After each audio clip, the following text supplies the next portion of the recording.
A Canada-based cleric who's promising revolution in Pakistan is due to hold a huge rally in Lahore in the coming hours. And Tahrir-ul-Qadri is staging what he calls a long march from Lahore to Islamabad despite threats against him. Security is tight and paramilitary soldiers are on the streets. But many in Pakistan are asking, who is this man?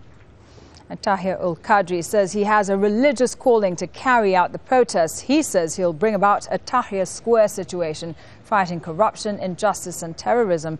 But he hasn't even been living in Pakistan in recent years. He holds a Canadian passport. And his opponents say his funding is from shady sources. He says it comes from backers in more than 90 nations.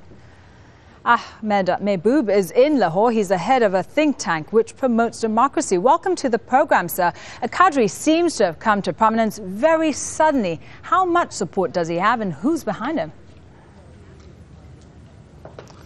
I think there's a lot of people in Pakistan who have been frustrated by the lack of delivery of services and lack of performance on the part of the democratic government during the past 5 years.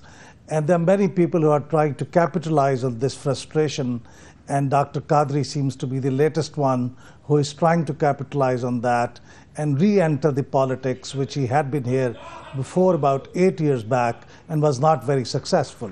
So I think this time he's trying to ride on the crest of this frustration and trying to make a successful comeback to politics.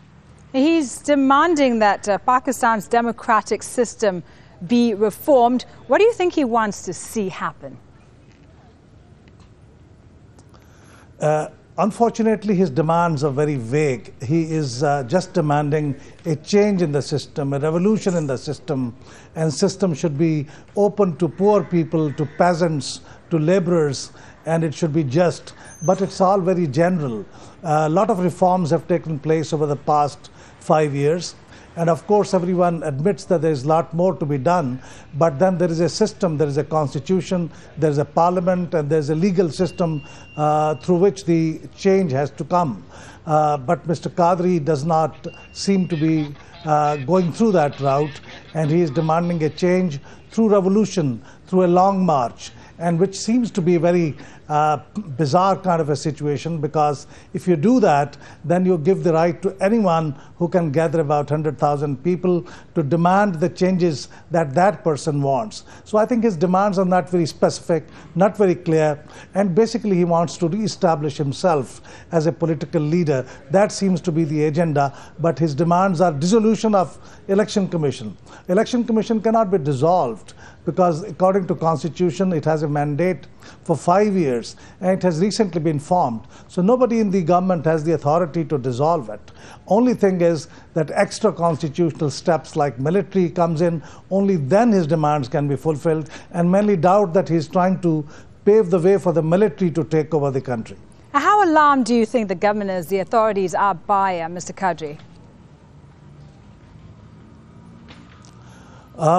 Well, I think government is trying to negotiate and find a way to settle things with him, because the nightmarish situation is that if the march does take place, which it seems it will take place, and it take about 400 kilometers long route to Islamabad, and that will be an open invitation to terrorists to attack the procession and to create news. And there have been a lot of processions in the past which have been attacked. So the government is very keen that this should not take place, or if it should be abandoned even after the start.